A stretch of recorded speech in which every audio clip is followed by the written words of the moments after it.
Selamat malam untuk Bapak dosen. Terima kasih atas kesempatan yang diberikan kepada saya. Pertama-tama patutlah kita panjatkan kehadirat Tuhan Yang Maha Esa atas segala berkat perlindungannya sehingga sampai saat ini kita masih dalam keadaan yang sehat. Di sini saya akan memperkenalkan diri. Perkenalkan, nama lengkap saya Dortiana U dengan NIM 1723030012, Prodi Sosiologi, Fakultas Ilmu Sosial dan Ilmu Politik, Universitas Nusa Cendana Kupang. Di sini saya akan mulai melakukan pembahasan video dari mata kuliah kajian seminar masalah-masalah sosial, review buku yang ke-14 dengan judul Pasca Kebenaran, yang diedit oleh Lee Ministry. Di sini saya akan mulai membahas mengenai pasca kebenaran atau politik pasca kebenaran adalah budaya politik yang perdebatannya lebih mengutamakan emosi dan keluar dari inti kebijakan, serta pasca kebenaran berbeda dengan kebiasaan menantang dan mencari kelemahan kebenaran. Di sini juga bahwa pada saat kebohongan universal dan mengatakan kebenaran akan menjadi tindakan revolusioner yang dikemukakan oleh George Orwell pada fenomena pasca kebenaran, serta meroket pada keprihatinan publik pada bulan November 2016.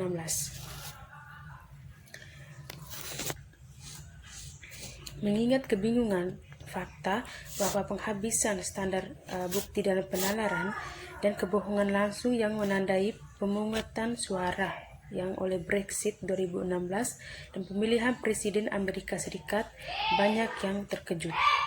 Jika Donald Trump dapat mengklaim tanpa bukti bahwa jika dia kehilangan pemilihan itu, dia akan menjadi dicurangi terhadap fakta tersebut dan serta kebenaran tersebut.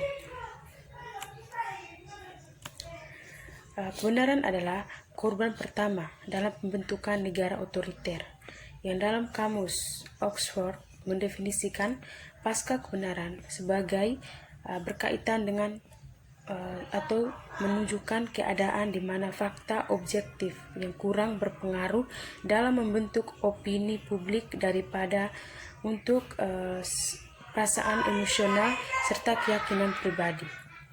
Dalam hal ini, mereka dapat menggarisbawahi bahwa awalan post dimaksudkan untuk menunjukkan tindak terlalu banyak gagasan bahwa kita adalah kebenaran dari masa lalu dan dalam arti temporal seperti dalam pasca perang, tetapi dalam arti kebenaran telah dikalahkan, atau bahwa tidak secara relevan dan perkelahian bagi banyak orang. Secara filsuf perlu dicatat bahwa banyak dari mereka yang atau dari sengketa akademis menciptakan istilah kebenaran atau didefinisikan sebagai diyakinkan oleh apakah sesuatu terasa benar, bahkan jika itu tidak selalu didukung oleh fakta.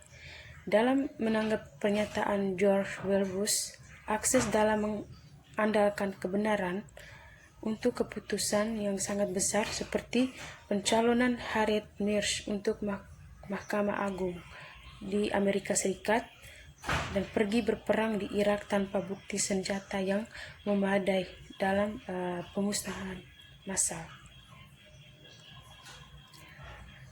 Sebaiknya tentu adanya kampanye untuk mengatakan bahwa fakta tidak penting, melainkan sebuah keyakinan bahwa fakta itu selalu dapat diakses, dipilih, dan disajikan dalam konteks politik yang mendukung satu interpretasi kebenaran atas yang lain. Konsep kebenaran dalam filsafat secara jauh kembali ke Plato, yang memperingatkan atau melalui Socrates tentang bahaya klaim palsu atas pengetahuan ketidaktahuan. Socrates merasa apa itu postrat bisa diperbaiki jika seseorang cuek. Dia bisa diajar dan ancaman yang lebih besar datang dari mereka yang memiliki keangkuhan berpikir bahwa mereka sudah mengetahui kebenaran.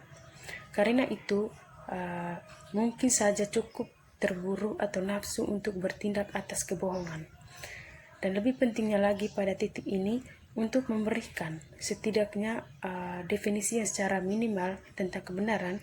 Mungkin yang paling terkenal adalah Aristoteles yang berkata, kepada katakanlah tentang apa yang bukan itu atau apa yang bukan adanya salah.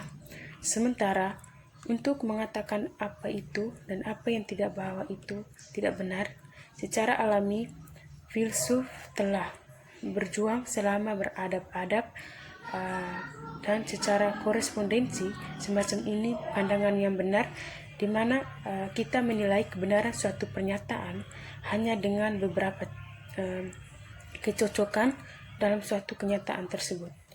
Konsepsi kebenaran menonjol secara koherentis atau pragmatis semantik dan mencerminkan keragaman pendapat di kalangan filsuf tentang yang tepat dan teori kebenaran, meskipun sebagai nilai tampaknya sedikit membantah bahwa kebenaran itu penting untuk saat ini, dan bagaimanapun pernyataannya bukanlah apa yang memiliki teori kebenaran yang tepat, tetapi bagaimana memahaminya tentang berbagai cara orang menumbangkan kebenaran. Sebagai langkah yang penting untuk mengakui bahwa kadang-kadang kita membuat kesalahan dan mengatakan hal-hal yang tampaknya tidak benar dan bermaksud untuk melakukannya. Dalam hal ini, seseorang mengucapkan kebohongan, bukan kebohongan karena kesalahan itu tidak disengaja. Langkah selanjutnya adalah ketidaktahuan yang disengaja, yaitu ketika kita tidak benar-benar tahu apakah sesuatu memang benar, tapi di sini tetap mengatakan tanpa repot-repot mengambil waktu untuk mencari tahu apakah informasi tersebut adalah benar.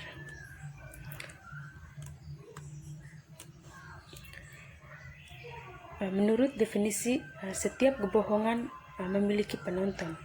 Kita mungkin tidak merasa bertanggung jawab untuk mengucapkan kebohongan jika tidak ada yang mendengarkan atau jika kita yakin tidak ada yang mempercayainya. Tetapi ketika niat kita adalah memanipulasi seseorang agar percaya sesuatu yang kita tahu itu benar, kita telah lulus dari sekadar interpretasi atau fakta ke dalam pemalsuannya. Dan apakah itu yang dimaksud dengan postrat? Garis-garis antara tahapan di atas mungkin tidak jelas dan merupakan hal yang licin untuk berpindah dari satu ke tahap lainnya. Yang pertama di sini yang oleh Trump mengatakan tidak ada percakapan pra-pelantikan atas antara nasionalisnya,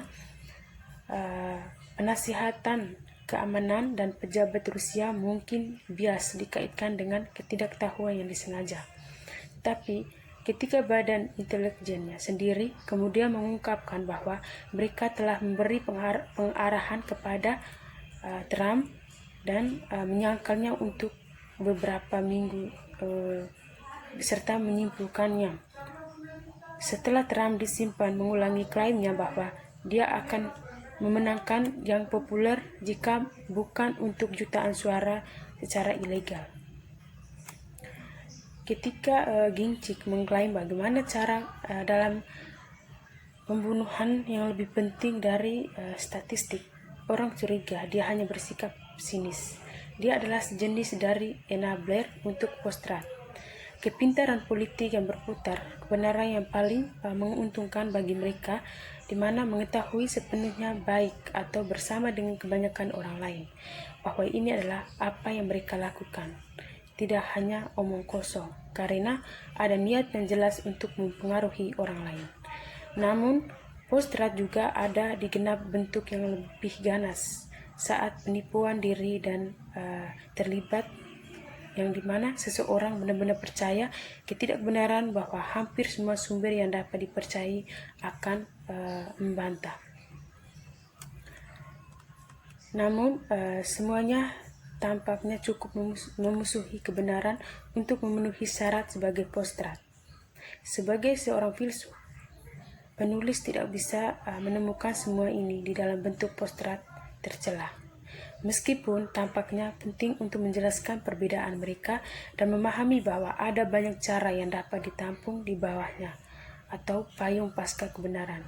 Semua ini tidak boleh diterima mereka yang benar-benar peduli tentang gagasan kebenaran.